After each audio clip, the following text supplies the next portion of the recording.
Là, il y a tout, ne t'en fais pas, il y a tout. Je m'en fais pas. Bon, bonjour tout le monde. J'espère que je ne vous dérange pas trop. Bonjour. Excusez-moi de vous déranger dans vos entretiens importants. Je rappelle à tout le monde de fermer son micro et de l'allumer que en cas de question. Merci beaucoup. Shabbat Tov Borach à tout le monde. Nous continuons donc dans Orot Tshuva. Orot Tshuva, 8e chapitre, paragraphe Vav. Nous sommes dans le chapitre dans lequel le Rav Kook discute de la souffrance liée à la Teshuvah. Faire Teshuvah n'est pas une chose facile, ça entraîne une transformation intérieure. Et cette transformation intérieure est analysée par le Rav Kook. Ici, il s'agit donc de la Teshuvah des Tzadikim. Je lis ici au paragraphe Vav, Keshat Tzadikim osim Teshuvah. Lorsque les Tzadikim, les justes, font Teshuvah, alors ça veut dire quoi qu'ils font Teshuvah? Alors, ça peut vouloir dire qu'ils font Teshuvah pour des péchés qu'ils ont, mais enfin, les péchés des Tzadikim sont de manière générale, puisque ce sont des Tzadikim infimes par rapport aux péchés des méchants, des Rechaïm, mais il y a également une Teshuvah intérieure qui se fait au niveau de l'être, c'est-à-dire par exemple le Tzadik sent qu'il n'a pas assez d'adhésion à Dieu, il n'a pas assez d'amour ou pas assez de crainte. Ce n'est pas forcément donc des péchés au niveau formel. En tout cas, ils font Teshuvah. Les tzadikim font Teshuvah. Alors, ce que le Rav Kook va aussi nous innover, c'est que la Teshuvah du tzadik est utile non pas seulement pour lui, mais elle est également utile pour les autres. Ah bon, comment? Keshat tzadikim osim Teshuvah, lorsque les tzadikim font Teshuvah, mirim hem et or hakdusha bechol darchei arpilim v'apgamim shemotzim benafsham. Ils illuminent d'une lumière de sainteté tous les brouillards et les défauts qu'ils trouvent dans leur être. C'est-à-dire, ils ont des brouillards. Les tzadikim ont des brouillards dans leur conscience. Ils ont le sentiment d'un manque. Et quand ils font teshuva, ils illuminent ces brouillards. Ça veut dire quoi qu'ils illuminent les brouillards? Ça veut dire qu'ils arrivent à découvrir comment transformer l'obscurité en lumière. Ce n'est pas simplement chasser l'obscurité. C'est par exemple chez les Rechaïm ont des graves péchés. Alors évidemment, les graves péchés, il faut les faire disparaître. Tandis que chez les tzadikim, les manques qu'ils ont peuvent être transformés en, disons, en quelque chose de gracieux. C'est comme par exemple si vous avez, je ne sais pas, un enfant qui fait des grimaces, ben, les grimaces peuvent être considérées également comme des sourires. Alors c'est un peu ça. Donc ils mettent de la lumière dans les brouillards qui les troublent. Et là, le chidouche, c'est Veha etzot shehem mechachim leatzmam. Et les conseils, les moyens qu'ils innovent en eux, la alot mitoch hanefila vayeu shebilvavam, les toch haor habair shel hakdusha va'osher ha'elyon, comment sortir, comment faire remonter de la chute et du désespoir qu'ils ressentent dans leur cœur pour entrer dans la lumière claire de la sainteté et de la droiture suprême. Hem atzmam naasot orot gdolim le'air laolam, se transforme en grande lumière qui illumine le monde. Alors, pour ça, je voudrais vous donner un exemple tiré d'un autre domaine, celui de l'étude. On raconte à propos d'un des tzadikim qui a passé toute la nuit à étudier parce qu'il devait élucider un problème de halakha. Alors c'était très compliqué, il a parcouru des livres et des livres, il a beaucoup réfléchi, il a amené des arguments pour, des arguments contre. À la fin de la nuit, il arrive enfin à une conclusion qu'il met par écrit. Tout content, il s'en va à la synagogue. À la synagogue, il entend un juif poser la question de halakha, ce qu'il avait étudié pendant toute la nuit, la poser à son prochain. Il dit: qu'est-ce que tu penses? Quelle est la halakha?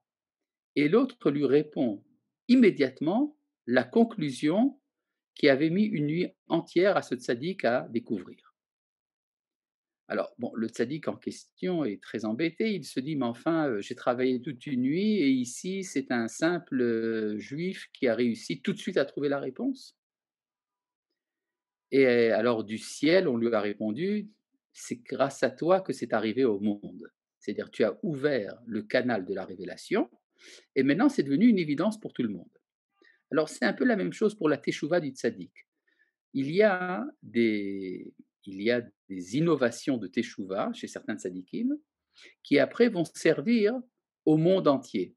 Comme par exemple on voit dans le texte que vous n'avez pas devant l'écran, mais que je vais vous lire du texte, puisque maintenant, puisque c'est sur l'écran, c'est aussi possible aussi de l'écran. Donc je reprends Ha'etzot, les, les recommandations, Shehem Mechachim Leatzmam, qu'ils innovent pour eux-mêmes, afin de remonter de la chute et du désespoir qu'il y a dans leur cœur pour entrer dans la lumière claire de la sainteté et de la droiture supérieure. Hem Atzmam, ces conseils, donc ces cheminements, Naasot Orot Golim Lair Leolam, deviennent des grandes lumières qui illuminent le monde. Je pense ici qu'entre autres, le Rav Kook a dû penser à Rabbi Nachman de Braslav, qui ressentait souvent une chute intérieure et qui inventait, si vous voulez, des moyens de sortir de l'obscurité vers la lumière. Et par la suite, ce sont devenus les Likutei Etzot. Ce sont devenus les recueils de recommandations de Rabbi Nachman de Braslav qui sont devenus des lumières pour le monde entier. Vechol amargish be'atzmo, nocham ateshuva. Et tout celui qui ressent en lui-même la profondeur de la consolation que donne la teshuva. Vitmarmerut amarshava lidikun pegamav. Et l'amertume qu'on le ressent dans sa pensée parce qu'il faut réparer ses défauts. Ben otan shetikunam kvarole biado, que ce soit les défauts qu'on arrive déjà à réparer. Ben otam shetikunam eno le adain biado. Et de même, même s'il s'agit également des défauts que l'on n'a pas encore réussi à surmonter, veu metzape aleim lerachamim, il espère pour eux la miséricorde. Yichlol et atzmo beze bichlal atzadikim. Il faut simplement qu'il s'inclue dans le cadre des tzadikim,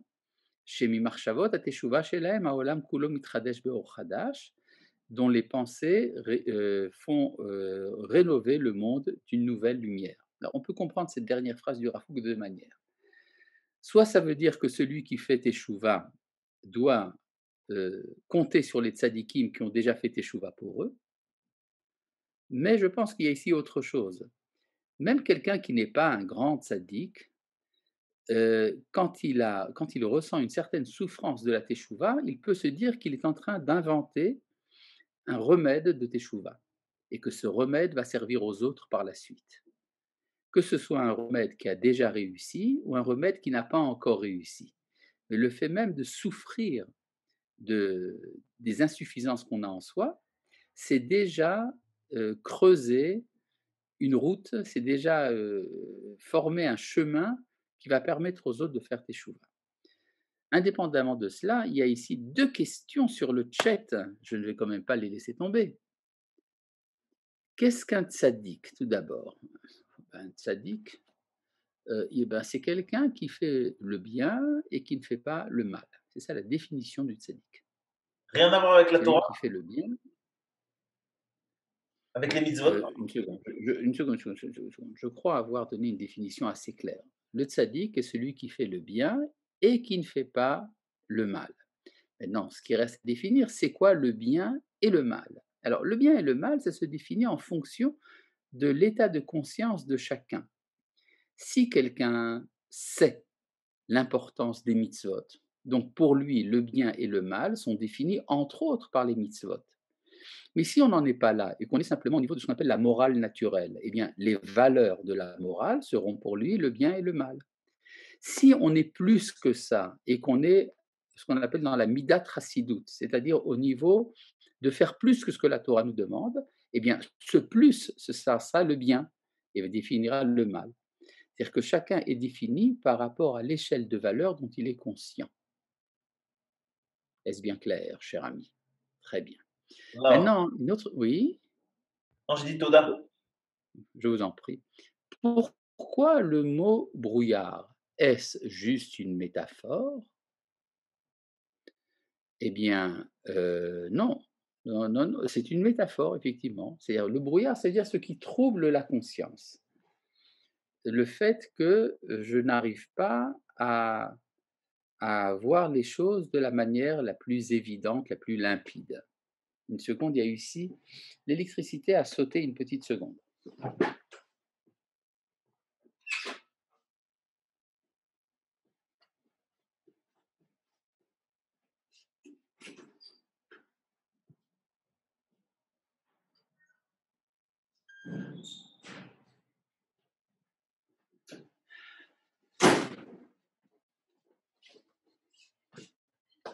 Interface.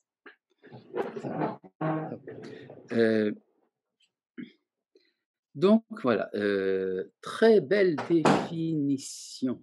Ah, merci. Je ne sais pas si c'est la définition du tzaddik ou la définition du brouillard, mais enfin peu importe, pour l'instant. Donc nous en sommes à Zain. Haolam, alors on en est donc dans les souffrances de celui qui fait teshuva. Alors on a vu jusqu'à présent les souffrances des tzaddikim qui innovent des moyens de faire teshuva. Haolam kulo malehu harmonia. Le monde entier. Là, nous allons parler donc de la souffrance générale que ressent tout le monde. Haolam kulo malehu harmonia. Le monde entier est rempli d'harmonie. Ah bon?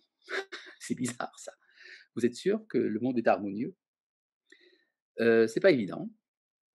Mais au niveau de l'ensemble de tous les êtres, le cosmos, dans sa grandeur, dans son niveau le plus général, est effectivement harmonieux. La disharmonie est ressentie au niveau du détail, des dérivés. Mais le grand principe du Rafouk, c'est que malgré toutes les disharmonies que nous trouvons dans la création, il y a une grande harmonie fondamentale.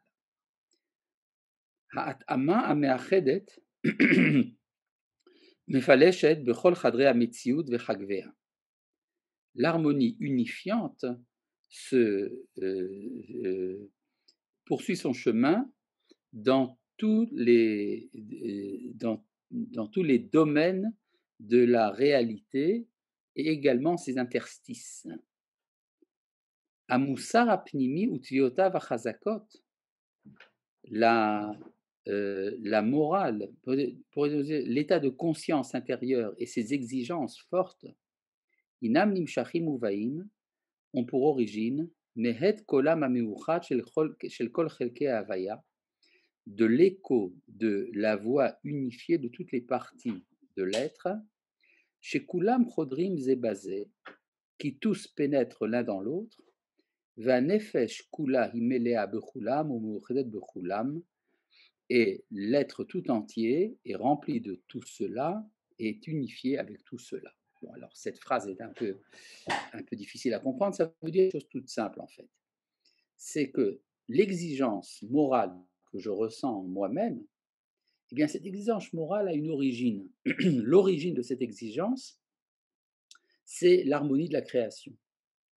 Je désire profondément, au niveau de ma neshama, être en harmonie avec l'ensemble des êtres.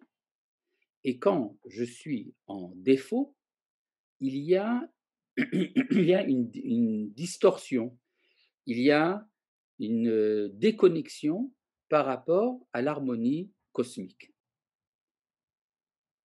Kol ketzitza musarit berayon uvemaaseh.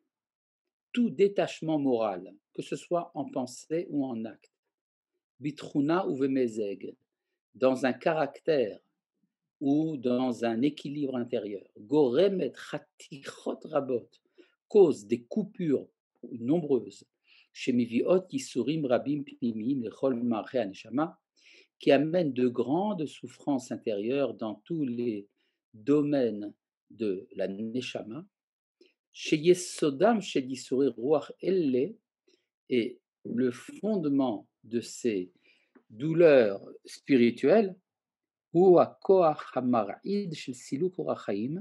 vient de la puissance ébranlante consécutive à la disparition de la lumière vitale chez la Sidur Aklali, chez la Havayakula, de l'accord général avec l'ensemble du cosmos, Mitsinore Achaim chez la Neshama Achotet, des canaux de vie de la Neshama pécheresse. Donc il y a ici ce que dit le Rav Kook, c'est comme s'il y avait un système sanguin de vitalité, d'énergie cosmique qui traverse l'ensemble du cosmos et dont je fais partie.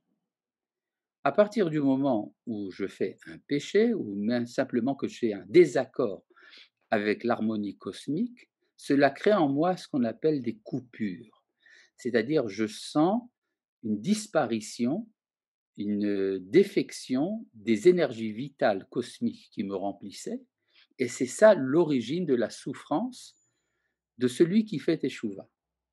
Vechol masha neshama yoter teora, plus l'âme est pure, hi margeshet yoter et aradat machovea, elle ressent encore plus le tremblement que causent ces souffrances, ad shetashkit et keeva, jusqu'à ce qu'elle calme sa douleur, bazerem shel chaye teshuva, par le courant de la vie de Teshuva, hanovat makor haelyon, qui découle de la source suprême, shehi me'acha et kol hakraim kulam, qui a pour vertu de réparer toutes les déchirures.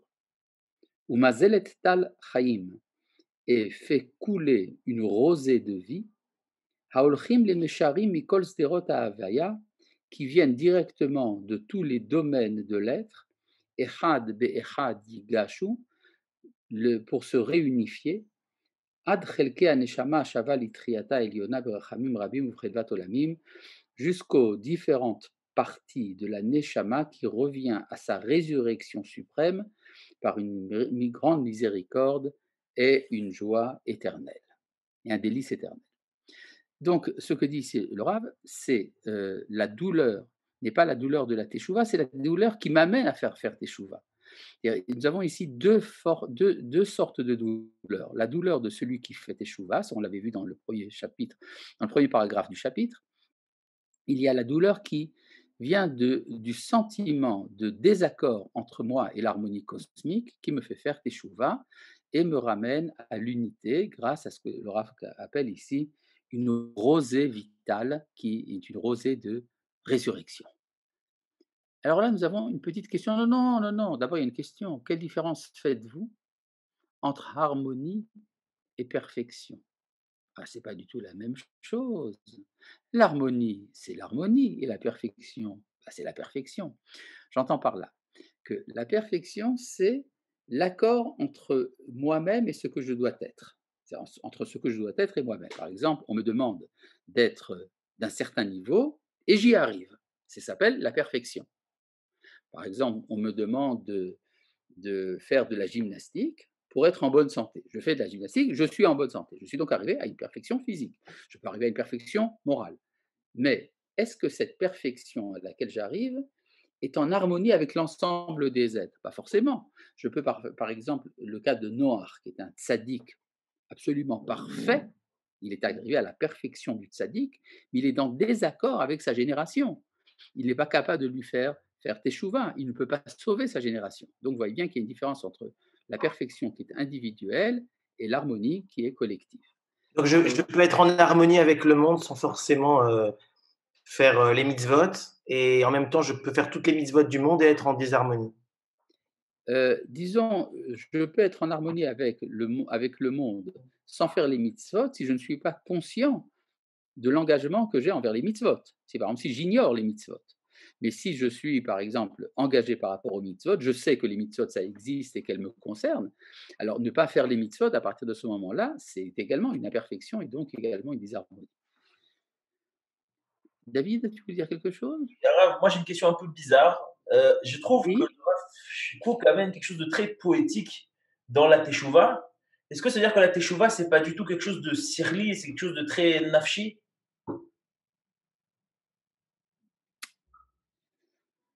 Poétique, psychique et intellectuel. Ce sont trois dimensions différentes, n'est-ce pas? Bon, alors, tout d'abord, le Rav Kook est poétique. Tout d'abord.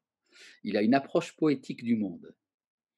Maintenant, est-ce que le poétique est quelque chose de sentimental, de psychologique? Non. C'est parfois une conscience élevée de ce qui capte l'ensemble des forces humaines, aussi bien l'intelligence que le sentiment. C'est-à-dire parfois le poète est celui qui voit mieux que les autres. Tandis que si on parle de sentiment, c'est quelque chose de purement personnel, c'est à la limite sujet à pitié. Celui-ci est insensible. Non, non, ce n'est pas du tout de la sensibilité. C'est quelque chose, justement, c'est ce qu'on appelle une sorte de roi HaKodesh, une vision collective des choses. Et donc, ça implique également le sirli et le rikshi, comme tu l'as si bien dit. Voilà. Eh bien, nous allons donc continuer au paragraphe 13. כשהצער הרוחני ממעמד החיים הרוחניים של עצמו שהוא כאב התשובה ושל העולם כולו גדול עד מאוד, lorsque la souffrance spirituelle qui est ressentie à cause de la condition de la vie spirituelle de soi-même, qui est la souffrance de la teshuva et du monde entier, est très grande, c'est-à-dire parfois ça fait très mal. Des fois, parfois ça fait mal, parfois ça fait très mal. Qu'est-ce qui me fait très mal? Ma condition spirituelle. Je suis très déçu de ce que je suis. Ça, c'est ce qu'on appelle la souffrance de la teshuva, ou bien et parfois il s'agit de la souffrance que l'on ressent à cause de la condition spirituelle du monde entier, pas seulement la mienne. Le monde entier est en situation de déficience. Et si je le ressens très fortement, ce qui entraîne ad kedestimatam chez la mikorot, asher la rayonot, la diburim, la tfila, la tseaka, la regesha, la shira, au point que se ferment, se bouchent toutes les sources des pensées, des paroles, de la prière, du cri, du sentiment et de la poésie. C'est-à-dire quand tout cela est brusquement éteint, vous pouvez imaginer une sorte de panne électrique, de secteur, qui fait que tout est entièrement réduit.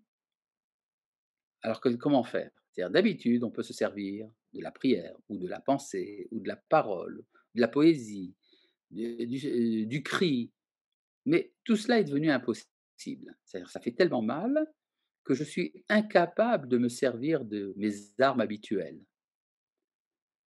Alors comment on fait? Eh bien, il faut faire un saut. Il faut sauter. Sauter vers où? Vers le silence, évidemment. Quand on ne peut rien exprimer, c'est donc que l'on est amené à rencontrer les trésors du silence. Mitromemim bidliga, alors on s'élève en un saut, l'arsof orot melechaim, pour découvrir des lumières pleines de vie, mimekor adumia, de la source du silence. Ve'aya hasharav le'agam, c'est alors que la sécheresse deviendra un lac, ve'tzimaon limaboemaim, et la soif devient une source de vie, une source d'eau. Alors, c'est quoi cette histoire? Là, pour bien comprendre de quoi il s'agit, le Rav Kook fait référence évidemment à des idées qui ont été développées par ses prédécesseurs, entre autres par Rabbi Nachman de Braslav, mais pas seulement. Vous connaissez ce texte de la Gemara dans le traité de Menachot, à propos de Moshe qui monte au ciel et qui voit le bon Dieu qui attache des couronnes aux lettres. Il y a donc, vous voyez, donc, dans le Sefer Torah, vous avez des petites couronnes comme ça sur certaines lettres. Et alors il voit que le bon Dieu attache des couronnes aux lettres. Une remarque, à quoi ça sert les lettres? Les lettres, ça permet de faire des mots. Et les mots, ça permet de parler, donc de s'exprimer. Mais s'il faut rajouter des couronnes aux lettres, ça veut dire qu'il ne suffit parfois, parler ne suffit pas. Il faut autre chose, il faut la couronne de la lettre. Or la couronne, elle est au-dessus, elle ne se prononce pas. Si vous avez une lettre de la Torah avec des petites couronnes, ces couronnes, on ne les prononce pas, elles sont simplement là, mais on ne les prononce pas. Alors elles servent à quoi? Et alors le Midrash nous raconte que Moshe demande à Dieu, mais à quoi ça sert? Il dit, c'est pas ton affaire, ne te mêle pas de ça. Il y a dans quelques milliers d'années, quelqu'un du nom de Akiva ben Yosef, qui lui expliquera qu'est-ce que c'est que ces couronnes. Ah bon? Alors Moshe s'intéresse beaucoup à Rabbi Akiva et il dit, est-ce que je peux aller voir ce qu'il fait? Il dit, c'est pas difficile, tu prends la deuxième à gauche, première à droite, et tu rentres dans la maison d'études, dans le Beth Midrash de Rabbi Akiva. Moshe y va, se met dans la dernière rangée, c'est-à-dire la dernière rangée, c'est celle des cancres, et il ne comprend pas ce que dit Moshe. Le cours est tellement profond que Moshe ne comprend pas. Alors Moshe est vachement désolé, et alors il se dit, mais qu'est-ce que c'est que ça? Je comprends rien.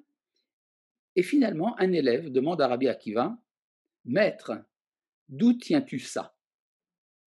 Et Rabbi Akiva répond, c'est une halakha que je tiens de Moshe depuis le Sinaï. Et alors Moshe est réconcilié. Ah bon, moi si j'avais été à sa place, moi j'aurais dit, mais pas du tout, moi je n'ai pas dit ça. Mais pas du tout. Moshe, en fait, savait très bien qu'il y aurait un développement de l'étude et que ça arriverait à certaines finesses que peut-être Moshe ne peut pas percevoir. Ce qui inquiète Moshe, c'est de savoir est-ce que les enseignements de Rabbi Akiva sont un prolongement de son enseignement à lui, Moshe, ou est-ce que c'est quelque chose de nouveau, donc une trahison? Quand il entend que Rabbi Akiva se réfère à la loi de Moshe depuis le Sinaï, il comprend qu'en fait c'est un développement, que lui est la racine et Rabbi Akiva est la branche. Et alors, Moshe dit à Dieu, mais j'ai vu sa Torah, est-ce que tu peux me montrer sa récompense? Et alors, Dieu lui montre Rabbi Akiva lacéré avec des peignes de fer par les Romains. Moshe dit Zotora vezosechara, quoi, c'est ça la Torah et c'est ça sa récompense? Question. Et Dieu lui répond Stop, tais-toi. Car Allah b'machashava lefanai, c'est la pensée qui est montée devant moi. Rien compris. Ça veut dire quoi? Si Dieu lui dit je ne veux pas te répondre, qu'il lui dise tais-toi. Et alors là, l'entretien est fini. Pourquoi est-ce qu'il a besoin de rajouter c'est la pensée qui est venue devant moi? Et si répondre c'est la pensée qui est venue devant moi est une réponse, alors pourquoi lui dire tais-toi? Alors ça veut dire en fait qu'il y a des choses qui, pour être comprises, ont besoin de paroles. Il y a des choses qui, pour être comprises, ont besoin de silence.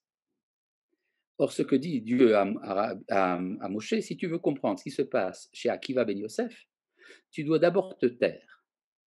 Une fois que tu vas te taire, tu arriveras dans un univers où il n'y a pas de lettres. Il y a là-bas les couronnes des lettres. C'est là que tu commenceras à comprendre quelque chose qui dépasse la capacité d'expression. Ça veut dire que tu ne comprendras pas, mais ça veut dire que tu n'auras pas de mots pour l'exprimer. Eh bien, c'est ça qu'il dit à Moshe. Tu es arrivé à une question qui va te faire taire, non pas pour te clouer le bec, mais au contraire, pour t'ouvrir à une pensée suprême. C'est exactement ce que dit ici le Rav Kook à propos de la teshuva, de celui qui ressent la douleur, une douleur terrible de ses propres manques ou bien du manque du monde, et à tel point que ça empêche la prière ou l'étude, et donc la possibilité d'exprimer quelque chose. Alors dit le Rav Kook, c'est une occasion. C'est une occasion d'en arriver à plus haut. C'est quoi le plus haut? Eh bien, les trésors du silence. Comme disait Simon and Garfunkel, The Sounds of Silence. Donc, je reprends ici le paragraphe.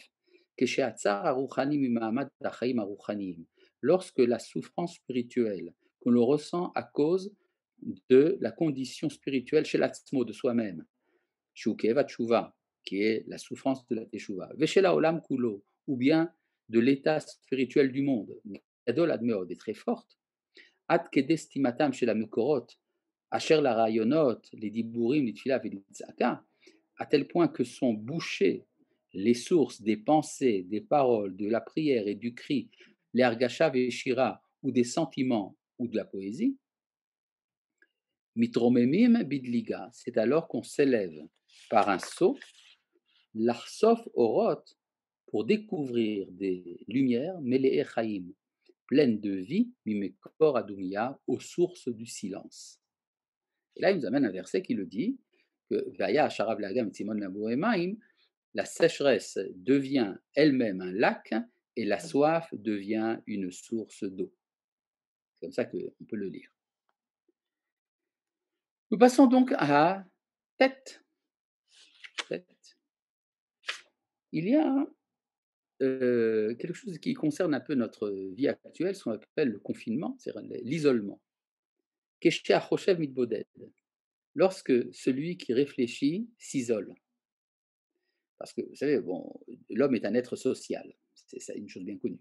On vit en société, on ne peut pas vivre seul. Mais il y a des moments, on doit se retrouver soi-même. Donc, Keshe achoshev mitboded, lorsque le penseur s'isole, Umitgale ben nafsho azakwach haruchani apnimi shelo, et qu'alors se révèle dans son être la puissance spirituelle intérieure qu'il possède. C'est alors que l'on ressent toutes les déficiences de sa neshama, qui ont pour origine des actions et des défauts qui ne sont pas louables. Mitzter ou az betzar pnimi amok, c'est alors qu'il a une douleur intérieure profonde, vechoter berucho ech letaken et ameuvat, et qu'il cherche dans son esprit à réparer ce qui est tordu. Keshatzar apnimi mitgale bechol tokpo, lorsque la douleur intérieure est dans toute sa puissance. Keshamatzav achitzoni naasa raoua, lorsque l'état extérieur est ébranlé, Kemo bet kalkala vetsara, comme par exemple lorsqu'on est pris en défaut et dans le malheur. Hazar gasha apnimit edena kol kach etana. C'est alors que le sentiment intérieur n'est pas très, très fort. Ou mikol makom gam az yechola hi lavo limrom kitsa, mais là aussi on peut arriver à son sommet, qui gam teshuva shel deisurun teshuva, car même une teshuva par souffrance est une teshuva. Alors, de quoi parle le Rav Kook ici? Il parle ici dans les deux phrases qu'il a écrites ici. Il y a en fait deux descriptions tout à fait différentes. Il y a on pose beaucoup trop de questions en fait. C'est très bien, ce n'est pas une question, c'est simplement une remarque. Alors on peut, à la des questions, faire des remarques, c'est génial. Et alors il y aura quelqu'un qui dira, mais pourquoi tant de remarques? Et là, ça sera une question. Tout est possible.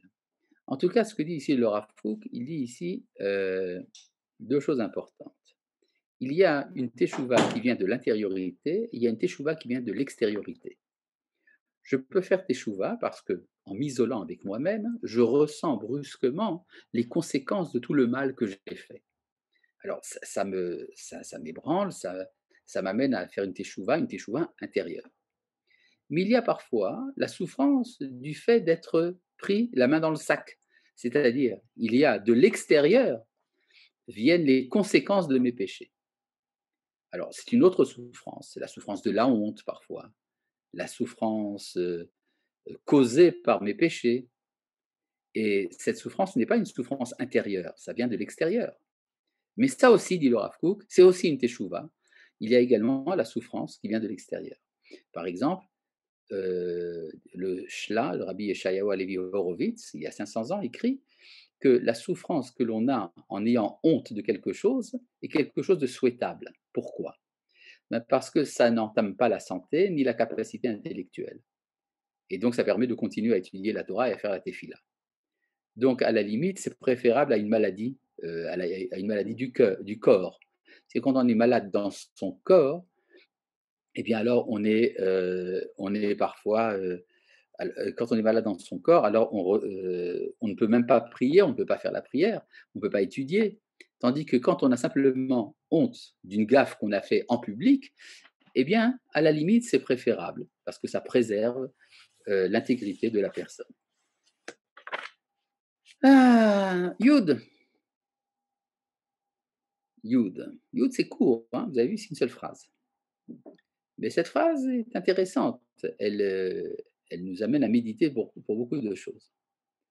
Atzar apnimi chez la teshuva, la souffrance intérieure de la teshuva, ou chomer gadol imshorei ayagon, peut servir de matière pour les poètes de la détresse, les ha'ir et kinoram, d'éveiller leur violon, vela metzairim tragiim, et pour les grands tragédiens, les galot bo et kishronam, de manifester leur capacité, leur don. C'est-à-dire, ce que dit le Rav Kook, qu'il devrait y avoir une littérature de la Teshuvah, une littérature sérieuse, pas n'importe quoi, pas quelque chose de mièvre et de ah, j'ai péché, maintenant je fais Teshuvah, comme c'est bien. Non, non, c'est quelque chose de beaucoup plus profond.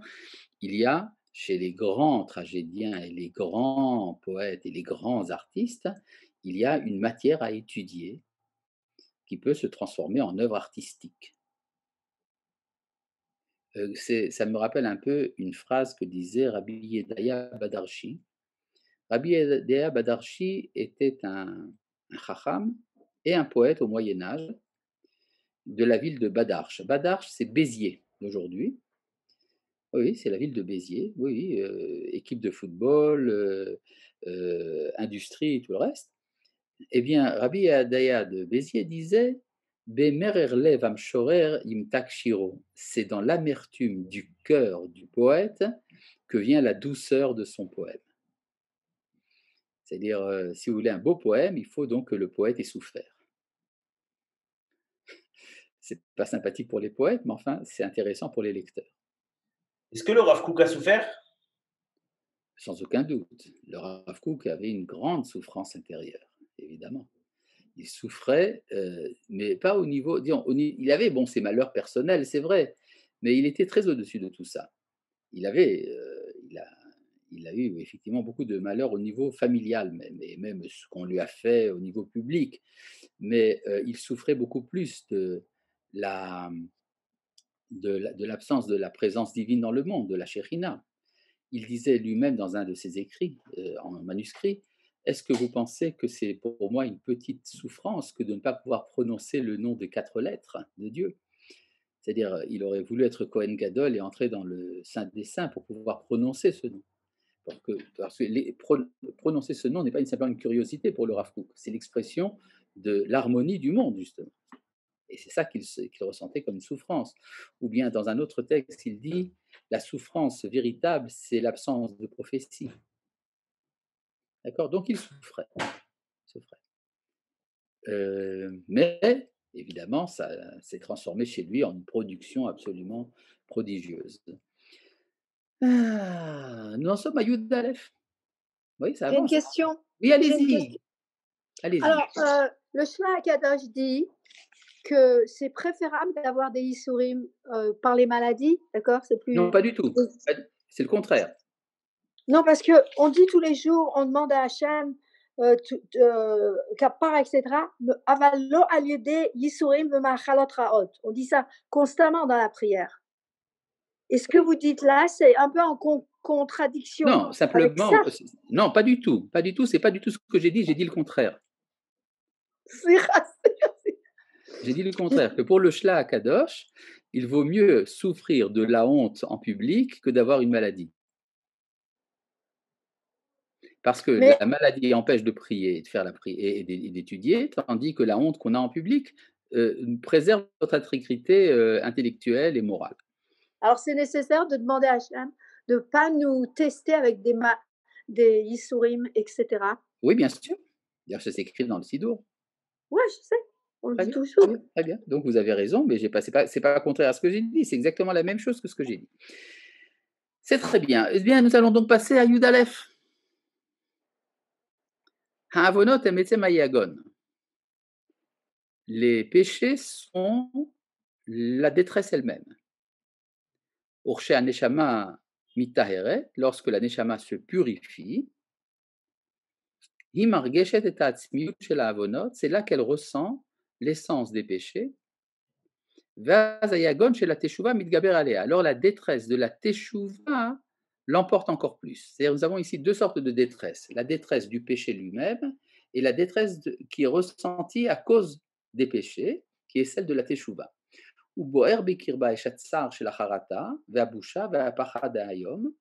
Et c'est alors que brûle en elle le feu de la douleur, du regret et la honte, la peur et de la grande peur. C'est ça qui en soi la purifie, de sorte qu'elle pourra, après le trouble, la chouv le'etana, revenir à sa vigueur, liot omedet bechosna v'choda atzmi, pour retrouver sa vigueur et son honneur essentiel. Bon, c'est tout simple en fait, disons, on dirait que c'est presque bateau, hein, ce qui est dit là, c'est que ça veut dire que quand on fait teshuva, il y a un moment dur à passer, mais c'est comme une naissance. Vous savez, les femmes parmi nous savent ça. Il y a un moment de douleur, mais après, il y a une récompense. Il y a un petit bébé tout sympathique. Et alors, on a tout oublié. Eh bien, c'est un peu ce que dit le Rav Kook. La douleur de la teshuva entraîne également par la suite une vigueur, un retour à la pleine santé spirituelle. Et nous passons à Yudbet.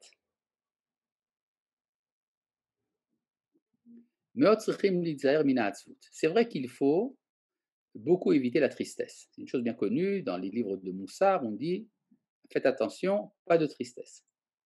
Mais pas à tel point. Il ne faut pas éviter la tristesse au point de ne pas faire teshuva.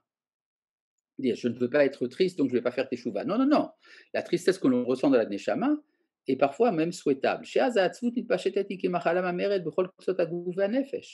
Car alors la tristesse emplit à la manière d'une maladie toutes les extrémités du corps et de l'âme.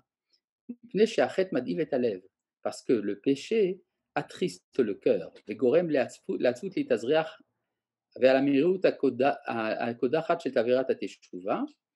Parce qu'alors la tristesse s'installe dans l'amertume brûlante de la teshuva. C'est un feu, comment peut-on parler d'un feu de douleur? Ben oui, il y a le feu qui est causé par la douleur, ou la douleur qui est causée par le feu. Car même si la teshuva comporte des éléments de tristesse, c'est comme un feu purifiant. Metzarfim et neshama qui nettoie la neshama, marzikim ota, la renforce, ou ma'amidim ota, la bassis chez la simcha ativit, atmidit aruyala, et la ramène à la joie naturelle permanente qui est son lot. Eh bien, donc ça veut dire que la tristesse est à écarter, mais la tristesse qui est nécessaire pour faire teshuva n'est pas à écarter, parce que sinon c'est la tristesse du péché qui va l'emporter. Alors donc, n'ayez pas peur également des moments de tristesse liés à la teshuva. De toute manière, ils sont là pour nous ramener à la joie. Voilà, c'est tout pour aujourd'hui. À bientôt.